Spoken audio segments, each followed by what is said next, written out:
6UC1 Isuzu Surplus. Bago kayo bumili ng surplus na sasakyan, tingnan nyo yung una, yung under chassis niya sa ilalim.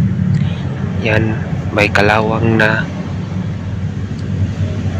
sa primary chassis niya at saka secondary.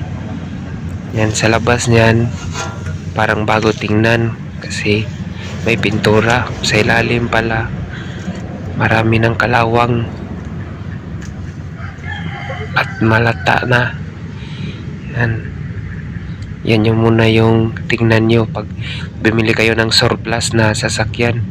Sumunod kayo doon, tingnan nyo yung sa ilalim na chassis nya. Doon nyo makikita.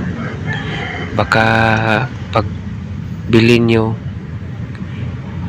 okay pa yung chassis nya sa labas, pero sa malalim pala yun, may marami ng kalawang.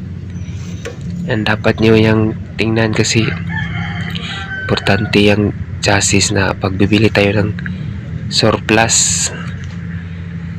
Mahal pa naman. That's all.